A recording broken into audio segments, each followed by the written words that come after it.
The state of nature is a state, but its concise law is limited to Sortocracy's replacement for prisons, the ultimate state of exclusion or exile from all other polities. First, some background on argot. In the book, The Social Conquest of Earth, E.O. Wilson presents a compelling argument that individual selection is compatible with biodiversity, while group selection, resulting in highly social organizations as found in eusocial insects, tends toward dominance of the environment and consequent reduction of biodiversity. This tendency toward environmental dominance reaches its ultimate expression in humanity's potential for eusocial organizations such as civilization with its concomitant mass extinctions. Therefore, where humans intend to coexist with nature's biodiversity, a sound social arrangement prefers individual over group selection. The rules governing such a society may be thought of as constituting a state of nature. In statecraft, a useful way to think about selection is via the concept of sovereignty or integrity. Sovereignty is the locus of agency. Integrity, the proper integration of parts into a whole, is in service of that agency. Individual integrity is more compatible with nature's biodiversity than is group integrity. I'm going to discuss this preamble a bit and place it in context of Sortocracy's final state of exclusion from all other polities that would occur for many individuals that committed crimes so heinous that they would simply not be accepted by any existing polity. Such individuals, if put into a state of nature, likely would not survive if they were incapable of forming gangs as are formed in existing prison systems where it is routine for there to be prison gangs. Excluding the possibility of forming gangs from the ultimate state of exclusion also permits there to be human coexistence with nature. This coexistence with nature is something that is to be desired if we are to maintain a presence in the biosphere. A presence in the biosphere that is going to be assured of not destroying the biosphere. Continuing on, in what follows, underlined words are my modifications to the original cite given at the end. Quote, 7 points of agreement between individuals, end quote. A contract entered into by individuals with other individuals so as to create a society within which individual sovereignty is upheld. Individual sovereignty being upheld by individual selection. These agreements are thought by the author of the book within which they appear to formalize the culture of the pre-Christian Germanic peoples. A comment on this is that the pre-Christian Germanic peoples coexisted with civilizations around them for thousands of years without themselves becoming civilized. They apparently resisted civilization for some reason.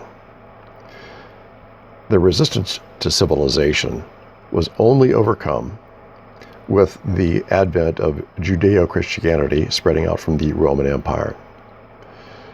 During that spread, a lockstep policy was put into place, along with permanent kingship, was the restriction of challenges to individual combat to the death as a way of resolving disputes. This is obviously necessary if you want to maintain positions of authority from those who would challenge those positions of authority over issues that may be incompatible with the maintenance of civilization. I'll proceed on, describing the here modified version of the agreement has not been tested in an actual community. The original form of the agreement, with natural duel and death penalty replaced by non-lethal forms in a so-called dress rehearsal society, has been tested successfully. For a perspective on that test, read, quote, Brave New World, A Different Projection, end quote, by John Harland. I'll simply add to that there has been a recent portrayal of Aldous Huxley's book, Brave New World, by NBC on the Peacock Network. It is not a faithful rendition of Aldous Huxley's version, not even in the intent. But the original Brave New World describes a world in which the ultimate in the consumer society has been established. And by some accounts, it would be the ultimate in civilization, where there is no longer even any requirement that a woman bear children, and sex becomes a vestige of the former humans. They are no longer really humans, they are now components of what can only be thought of as a hive. Also, the word Germanic is used in the anthropological sense. That is to say, it refers to all pre-Christian Northern European peoples, not the modern nation state. So, now we're going to describe the language that's going to be used in this law. By the way, this is an example of the kind of language that would be desirable for any state in Sortocracy to have.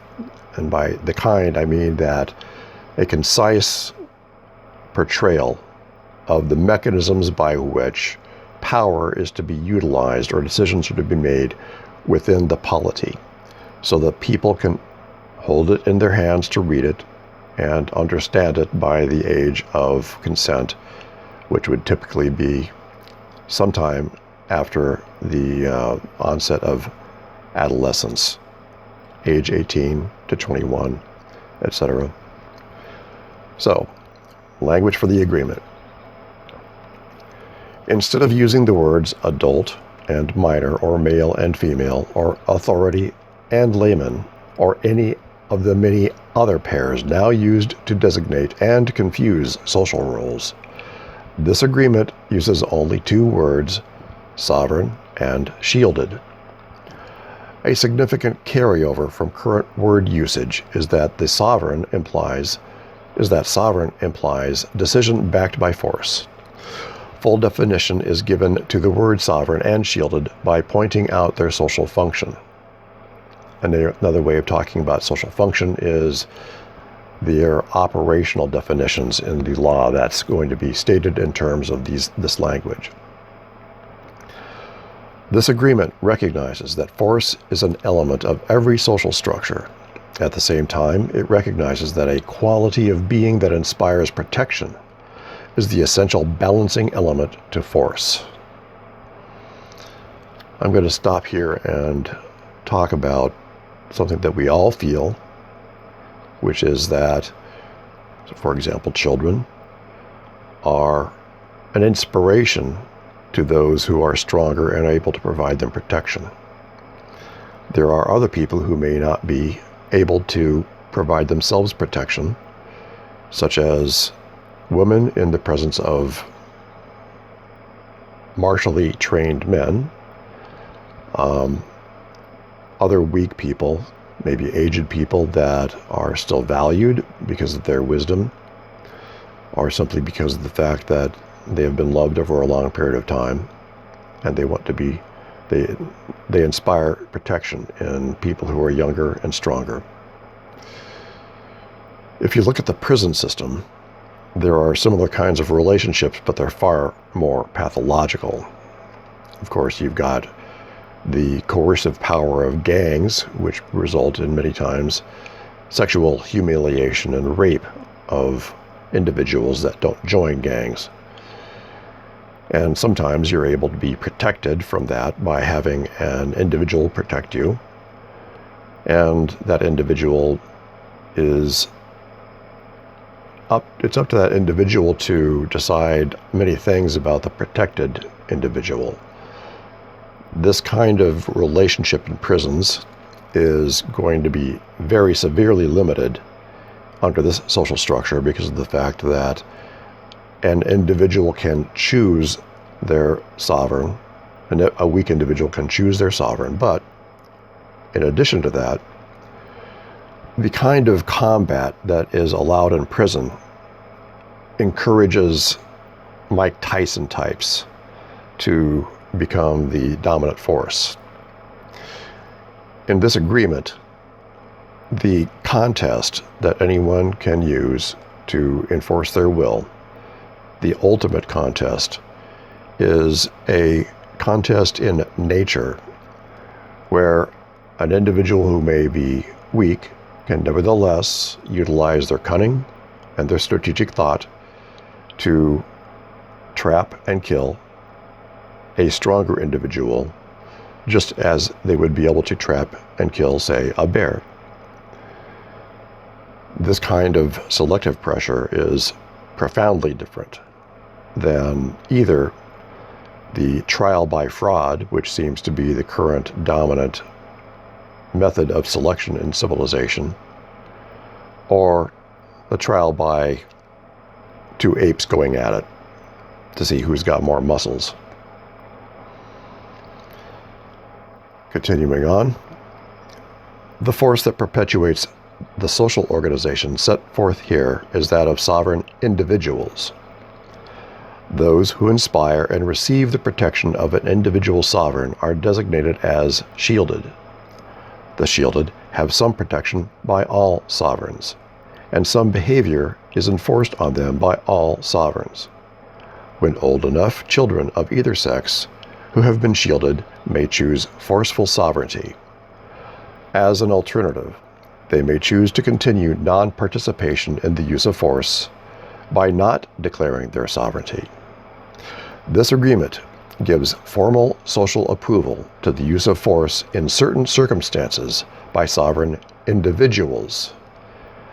This agreement severely limits the use of group force. The group can use only as much sovereignty as individuals by this agreement have delegated to the group, and no more.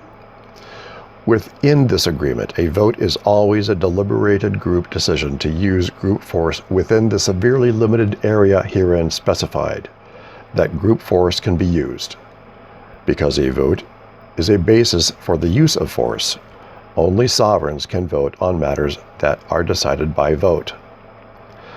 A provision for formal combat between individual sovereigns is a group-enforced protection against demagogues who seek to extend the areas for the use of group force.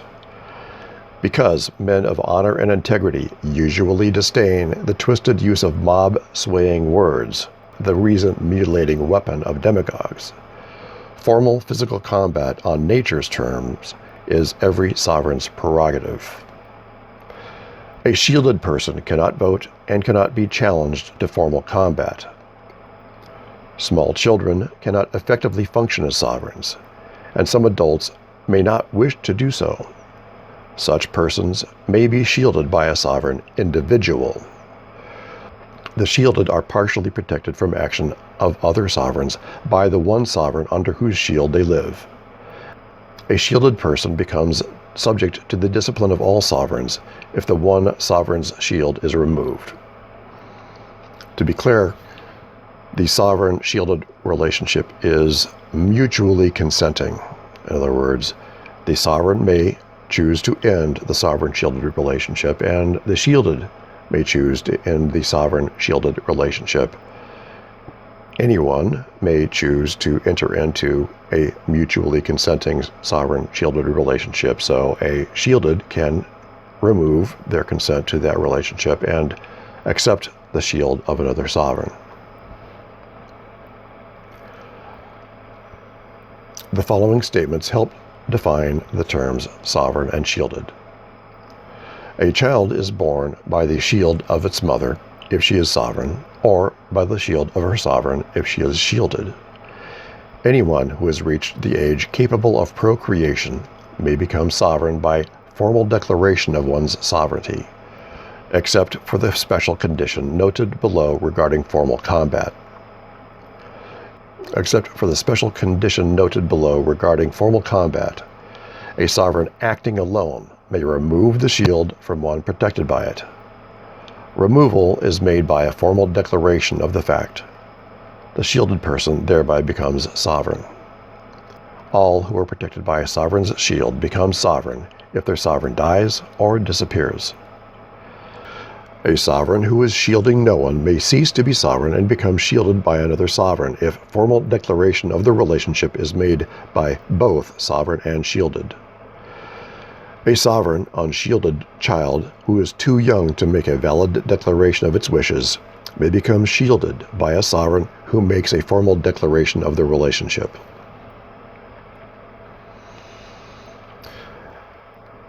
Having defined terms, we're now going to use the terms to lay out the law or constitution of this state, the state of nature.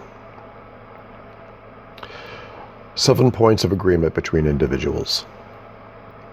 1.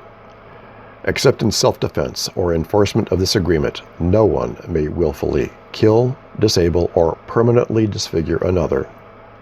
No one may secretly restrain another. No one who has reached the age capable of procreation may physically force upon another any offensive, sexually oriented act, nor engage in any offensive, sexually oriented act with any person who has not reached the age capable of procreation, even when no force is involved. An open, not secret, majority vote of all sovereigns assembled as set forth in 3 below shall be the effective determination as to whether the alleged act took place and whether the act was offensive and was sexually oriented. Any degree of participation in group force that results in violation of this point of agreement regarding offensive, sexually oriented acts makes every participant fully guilty of the result, along with the person actually performing the act. Point number 1 is putting into place virtually universally accepted definitions of behaviors that are excluded by societies. The disablement or permanent disfigurement of another is something that creates a burden on society and also reduces that person's actual sexual reproductive viability without actually killing them. This is the kind of thing that occurs in, for example, eusocial insects, where the mother will disable or disfigure the offspring sexually to produce sterile worker castes. There's, in fact, if you go watch the movie The Postman, about a boundary between civilization and non-civilization by David Brin, who wrote the novel The Postman. There is a travesty made of, I believe, this very agreement that I'm reading to you right now, which I think that David Brin actually read before he wrote The Postman. What he portrayed that made a particular mockery or travesty of this agreement is that a person who was seen as a leader had entered into a trial by combat with another person and then disfigured that person, and then had that person following him around in a very disgusting way and servile way, a dehumanized way. I believe David Brin did this purposefully to attack this particular agreement. I have good reason to believe this for other reasons. I happen to have been in contact with David Brin at the Space Institute, the California Space Institute in La Jolla in the 80s. I'm going to continue on and describe, I should actually get into the sexual mutilation of people. This is again something that is done in eusocial species to create reproductive specialization, which is actually the definition that E.O. Wilson uses to describe or to define eusocial species, like eusocial insects. Sexual mutilation occurs psychologically as well as hormonally and physically. Sexual mutilation attacks individual integrity, sex, and the individual organism, who is multicellular, is actually of a piece. Individuality is inseparable from sexuality in the natural history of life. So any attempt to violate sexual integrity is an attempt to violate individual integrity. And this is easily done against children if you aren't careful. Children must be protected. Their sexuality must be protected. And you will see in this agreement it's protected with an extreme prejudice, as it were. Group force that violates sexual integrity is something that we all hear about among urban gangs. I guess we don't necessarily hear about it because they don't report on it in the media, but those of us who look past the media to see what kinds of sexual mutilation are going on in society routinely run across gang rapes among the kinds of people that we want to exclude from our societies. This agreement kills them, as we'll see below. These violations are capital offenses. Number 2, no man shall force the act of procreation on a woman. Rape is hereby defined as an act of procreation without the involved woman's deliberated consent. Any man who engages with a woman in an act of procreation without her formal, publicly proclaimed, deliberated consent may be found guilty of rape. In the absence of a formal public acceptance, the individual woman involved is the sole judge of whether an act of procreation was rape. If a woman who has not made advance formal acceptance of a man prior to the act of procreation formally accuses him of rape within 3 months after the alleged act, and if a majority of sovereigns assembled, as set forth in 3 below, vote that the man engaged in the act, then it shall be invariably construed as rape, even though it may clearly be shown that the woman invited or even persuaded the man to engage in the act. A woman may revoke formal acceptance of a man at will by giving formal notice of such revocation. This is an unusual way of dealing with the he said, she said controversies over rape. It's also one that places a great deal of power in the hands of women regarding acts of procreation. This is because women choosing the bloodlines that make it into the next generation is their sovereign power, given to them by nature throughout the history of life, throughout the history, at least, of sex. In particular, societies that allow men to engage in what might be thought of as fraud, to gain sexual access to women, may not use force, but they have nevertheless raped those women. Even a man who engages in something like spiking her drinks, or not spiking her drinks, getting her drunk, or any other kind of manipulation. Maybe he's just really, really charming, but charming in a way that she later decides was manipulating her in a way that she did not find appropriate. Any of these conditions are conditions that are attempts to bypass the woman's forebrain judgment, her deliberated consent. And it is a woman's deliberated consent that defines the boundary between her being raped and her making a choice with her entire being about what bloodlines make it into the future. Of course, women who are no longer fertile will also have this power.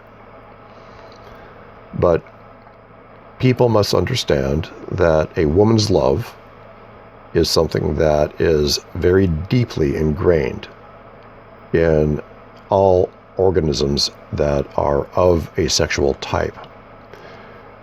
This goes back hundreds of millions of years, and if it's respected and elicited, it will change the relationship between the sexes in a way that will bring to waking consciousness the power of woman's love and demand of men the power of men's discipline in point 6 below.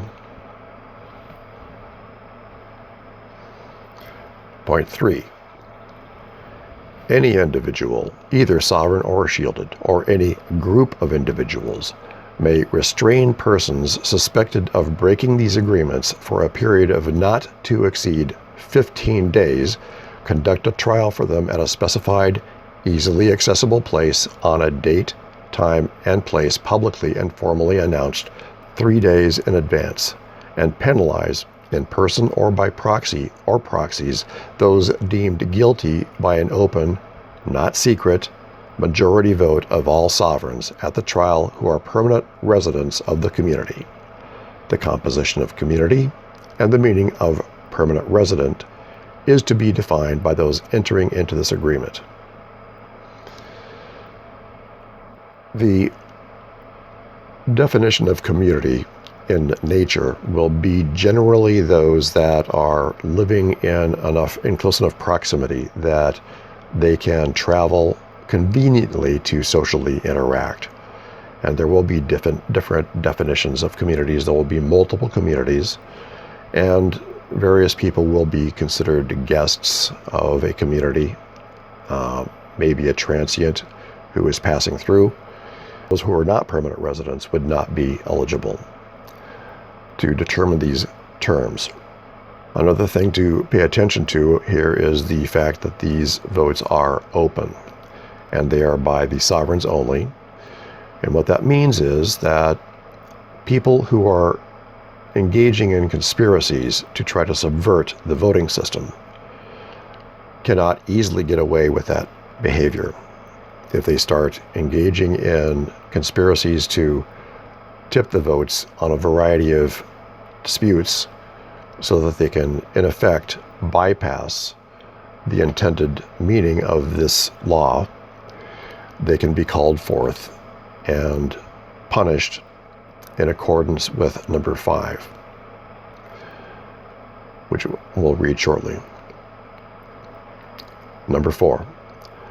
No one shall be required to give testimony at a trial, but it is agreed that one found guilty of perjury by formal trial as set forth in 3 above shall be subject to the penalty as set forth in 7 below.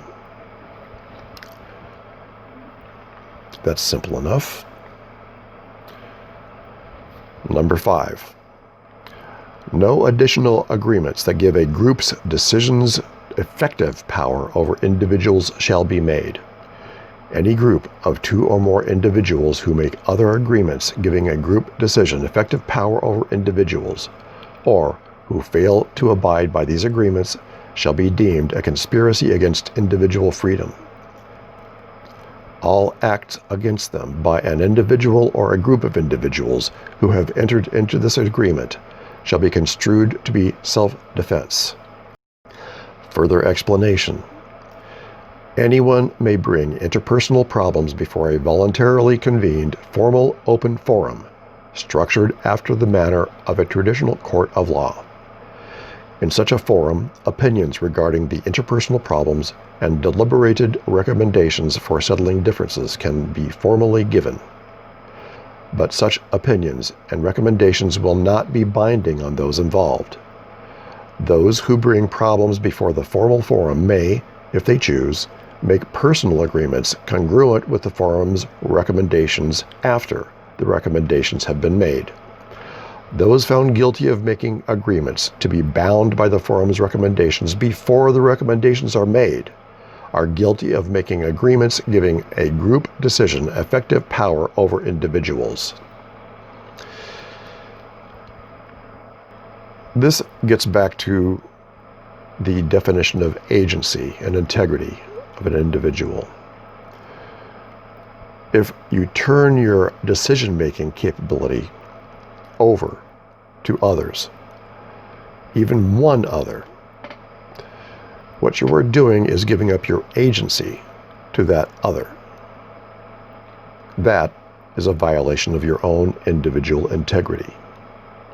If you make an agreement to give up your own individual integrity to others, then you are, in effect, forming a gang.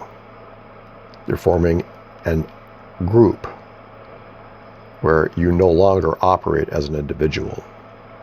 This violates individual integrity, and others can see this, and if they see this happening, then they are seeing a group form that operates as a group and may, as a result, violate individual integrity and individual freedom in others. That's why it can be viewed as an attack on individual freedom, and you can take self-defensive action as a group against it. Number 6. Any sovereign may challenge another sovereign to formal combat for any reason. The following are the conditions for such formal combat. 1. All combat shall be one sovereign individual against one sovereign individual. 2. A challenger shall give formal public notice 3 days prior to combat and a formal public declaration of the reasons therefor.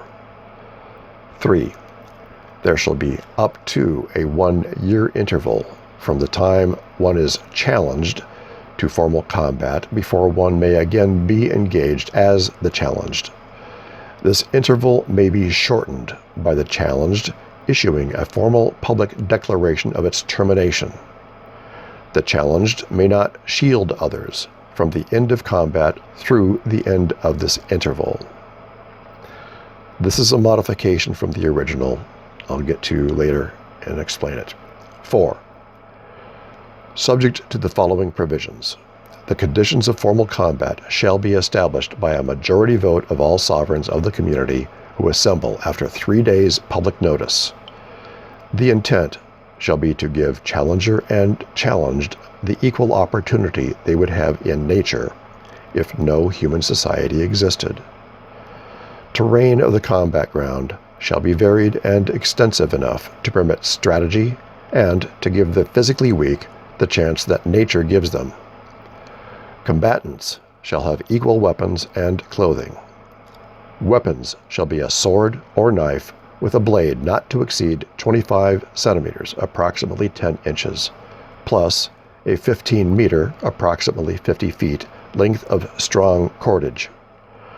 All previous agreements between challenger and challenged are automatically suspended during the period of formal combat. There shall be no rules within the combat ground. Challenged and challenger shall enter combat ground from opposite sides. No one but challenger and challenged shall be within the combat ground. No one shall attempt to aid, hinder, or observe what happens. It is intended that only one shall return alive from formal combat. When 2 return alive, one shall forever be shielded by the other. The relationship must be announced jointly by them before they are permitted to leave the combat ground. 2 are not permitted to return alive if one has been permanently disabled or disfigured by his opponent. 2 are not permitted to return alive if one has been permanently disabled or disfigured by his opponent. This last sentence refers back to the movie The Postman and the travesty that David Brin made of it. So let's go over these points. Number one is obvious. Individual selection requires that the combat be individual against individual. This goes clear back to the Cambrian explosion 600 million years ago. Number two is required so that the combat is set forth by the sovereigns of the community in a way that is fair, so that the victor that comes forth from that combat will have been adjudicated fairly by nature as perceived by the sovereigns. Also, the reasons for the combat are provided by the challenger so that the community can come to understand what is considered to be vital concerns of individuals. Some individuals may not be very articulate about their reasons, but in general, in a close-knit community like this, it will be understood what the reasons are, even if the individual is relatively inarticulate. Number three is a point that's required so that an individual who is challenged will not be repeatedly challenged by multiple people again and again to wear him down, because the formal combat in nature may result in injuries, and it may be very exhausting. And it also is a situation where even if the individual comes forth as stronger than he went in, continually challenging someone by multiple people is effectively ganging up on that individual. The modifications that I made here were because of the fact that in the original language, an individual who is protected from being challenged for a full year may extend his shield to a vast number of despicable individuals. And those despicable individuals, by being shielded by someone who himself cannot be challenged, could subvert the community. This change was suggested by some people I've been communicating with at the website Majority Rights over 10 years ago. And it was one of the few instances where I had a constructive interaction with people about this law. Number four. Under number four, the sovereigns, those who are subject to being challenged and killed in formal combat in nature, what I call natural duel, have an obligation to express from the deepest components of their sexual being what they see as being a fair form of evolution in male intrasexual selection.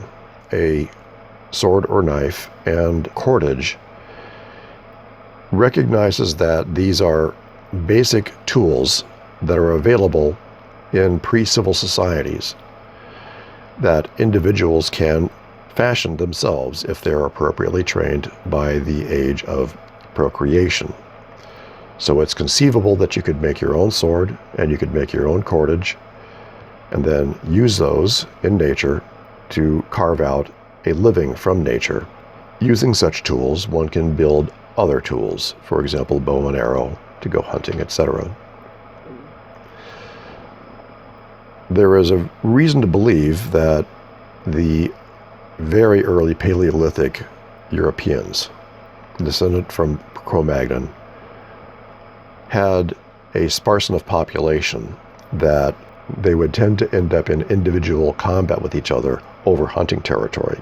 This is likely to be the source of the pre-civil traditions of judicial combat among Northern Europeans. All agreements between the challenger and challenged are automatically suspended if there is an argument over the terms of an agreement between two individuals.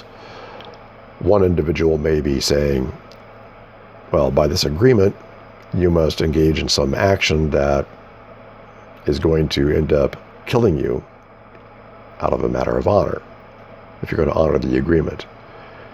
And the other individual may decide that that is not what the agreement was about, and then say, no, I'm not going to die because of this agreement. I am going to kill you and thereby terminate any obligation to this agreement. So that situation is one where you have a vital conflict over some agreement, and one or the other of them is going to be dishonored in the eyes of others in the community. They will possibly judge in favor of the person who was killed. That has results in the society that are going to be informal. But the point is that ultimately, a person's relationship to nature precedes a person's relationship to other people. And an individual, being sovereign, can make or break agreements with other individuals. The point of intending that only one returns alive is obvious. The condition where there is a joint relationship announced between two individuals who have been in combat is to prevent there from being frivolous abuse of the challenge.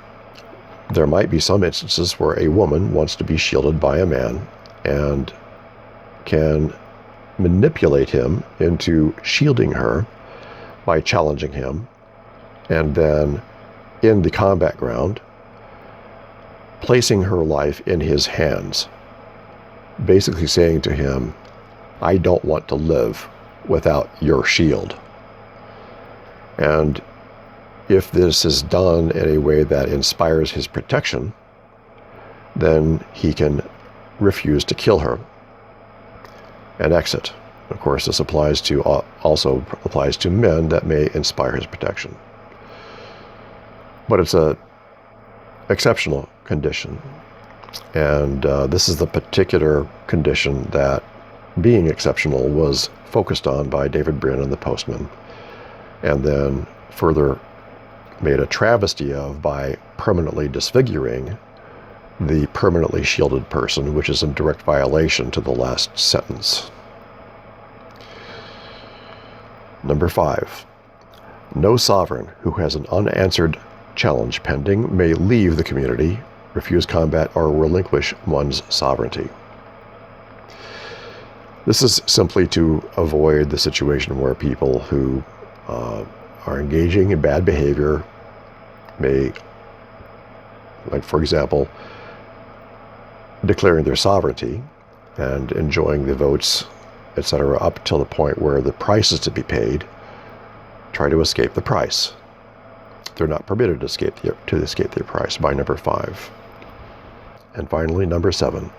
Guilt for breaking any point of this agreement shall be determined according to item 3 above.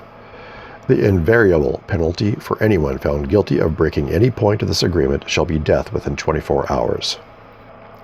The original language for the agreement comes from page 90 through 93 of the book Valoric Fire and a Working Plan for Individual Sovereignty from the Valorian Society. I give the ISBN. This is no longer being published, I believe. It used to be published by Sovereign Press in Rochester, Washington.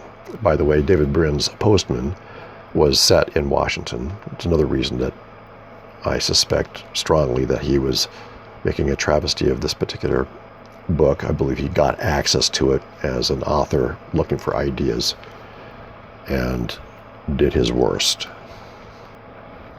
It may be appropriate now to talk about the background image.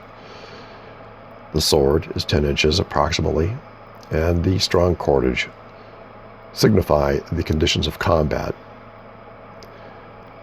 Now, I'm an old guy, 66 years old, but not so old that I would be unable, if I'm reasonably fit, to operate as a sovereign in a community. And I would choose to do so if put into the state of nature. Indeed, I may, under the conditions of Sortocracy, voluntarily go into the state of nature as my preferred state. In that event, I would essentially be subjecting myself to death The self-subjugation to death is a decision that life made with sex.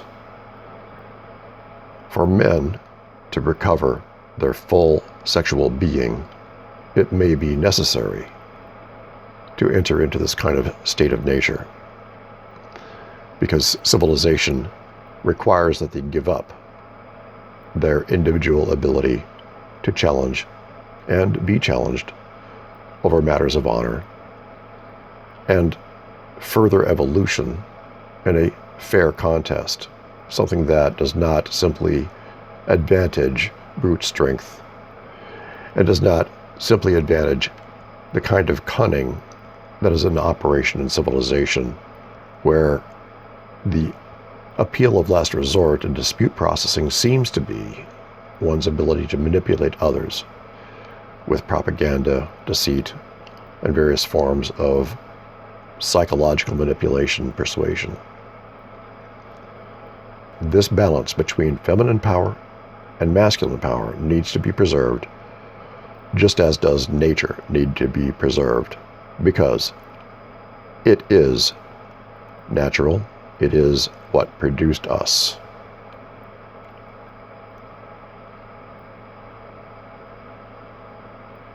I thank you for your time.